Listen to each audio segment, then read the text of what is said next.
Les Deux Magots, café iconique du 6e arrondissement, au style traditionnel et pittoresque, en aura vu passer des stars, que ce soit Ernest Hemingway, Pablo Picasso ou encore Louis de Funès, venus y tourner les aventures de Rabbi Jacob dans les années 1970. Ce jeudi 15 décembre 2022, ce sont deux personnalités politiques qui ont fait leur apparition au sein de l'établissement, à savoir Valérie Trierweiler et Roselyne Bachelot. Entourés des écrivaines Constance Rivière et Jessica Nelson, ainsi que de Carole Fernandez et Catherine Mativa, présidentes des Deux Magots, elles ont été reçues dans le cadre du nouveau rendez-vous de la brasserie, le déjeuner Beauvoir.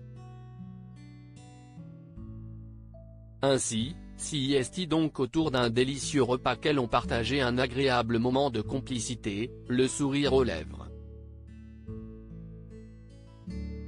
À noter que l'ancienne première dame portait un haut noir à la fois très chic et très sobre, tandis que l'ex-ministre de la Santé et des Sports était vêtu d'une charmante veste de costume rose bonbon. Elle a bien raison de se venger. Le 7 décembre dernier, les deux femmes étaient déjà réunies, cette fois-ci sur le plateau de RTL. Elles avaient notamment échangé au sujet d'Alain Juppé que Valérie Trierweiler a déjà eu l'occasion d'interviewer et de suivre à Bordeaux, lorsqu'il était encore le maire de cette ville. Si un séducteur avait fait remarquer Roselyne Bachelot à sa collègue, mais celle-ci ne semblait pas du même avis. Je n'ai pas été séduite Roselyne. Vous, je ne sais pas, mais moi non. Avait répondu la journaliste. Il n'a pas de scooter ?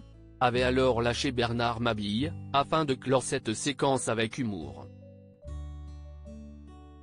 Ici, il faisait bien évidemment allusion à François Hollande qui avait été pris pour cible, à l'époque où il était en couple avec Valérie Trierweiler, par un photographe alors qu'il rejoignait Julie Gaillet, avec qui il est désormais marié, avec son scooter.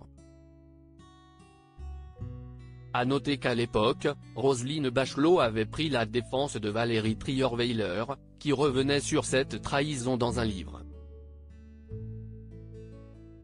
Elle a bien raison de se venger. Si est quand même une vengeance, et quand on a un salaud, enfin, quelqu'un qui sait se comporter. Dans ce sujet et de cette façon, excusez, le mot a dépassé ma pensée, on se venge, avait-elle déclaré dans une émission sur C8.